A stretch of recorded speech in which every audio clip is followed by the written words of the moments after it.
I'm Eric Kalis, Chief Marketing Officer for Square 2. We help companies like yours develop powerful sales and marketing programs. A few weeks ago, one of our clients was complaining that they didn't have a clear path to develop a sales enablement strategy, and we thought we would create some videos to help folks like you really figure it out. This is episode 6 of 7 videos that talks about sales enablement strategy. In today's video, we're going to talk about sales and marketing alignment. It's rarely achieved, but we really want our sales team to work with our marketing team hand in hand to produce the results we're looking for. Alignment is what we all seek. If you look at some of the more progressive companies, they're actually combining sales and marketing into what we call a revenue department so that everybody's working together.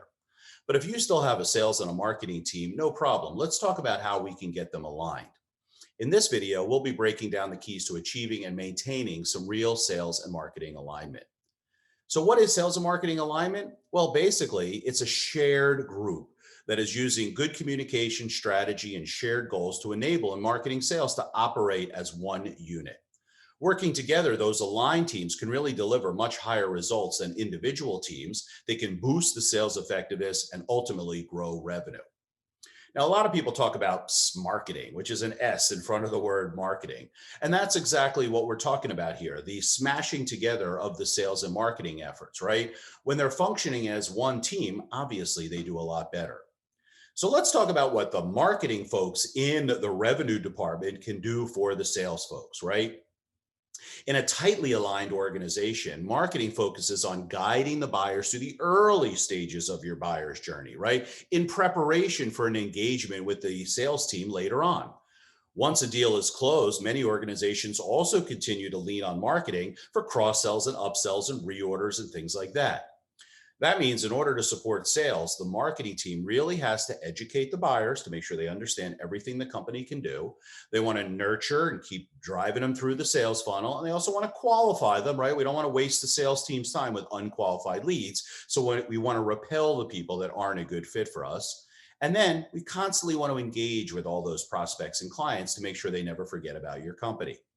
This means that all of those efforts will tee up a qualified prospect for your sales team. But what about the other way? What does sales do for marketing in a revenue department? Well, sales, they have to sell, right? They have to go out and make sure that it's their priority. But that doesn't mean they can't share some of the data and insights they're getting from these sales situations back to marketing so that they can adjust and dial in the work that they're doing to once again support sales. And now you get this nice closed loop of sales helping marketing and marketing helping sales. Now, there's some things you got to watch out for in alignment that can really upset the apple cart. One is poor customer data, right? If you're not using your CRM or your marketing automation platform and putting in really good, clean data, it can mess everybody up because you're working on a set of assumptions that the data is presenting and sales and marketing are operating incorrectly. Also, you don't want your sales team to underutilize the sales content, right? When they're out there flying individually and not being supported by the marketing team's efforts to provide that content, results obviously reflect poorly. Also, we don't want clunky lead handoffs, meaning that when they become a sales qualified lead from a marketing qualified lead, it should be a very elegant journey, right? We don't want marketing doing something completely different than the sales team, and then people are confused. That causes friction. Friction means that people stop and think for a second, and we want them slipping through the sales process. Also, back to that data, we want to be able to demonstrate that all these efforts are giving us a good return on investment. If we can't make sure that we're getting a high return on investment, why bother this entire exercise? And if our company's not growing, something's wrong. Either it's misalignment or we're not following a good strategy. So a tightly aligned team will really leverage this closed loop feedback to empower the sales and marketing leaders to really make sure they're looking at buyer behavior, looking at new opportunities, and quickly pivoting if the strategies need to be adjusted. So what are best practices for sales and marketing alignment? Definitely everybody on the same page is what the goals are going to be. Get them together, strategize together. Marketing has one perspective, sales has another. Let's talk about it together. Let's agree on processes, right? Service level agreements. We're going to do this and you're going to do that. You want to embrace uncomfortable situations like this white paper is not converting or your close rate is dropping.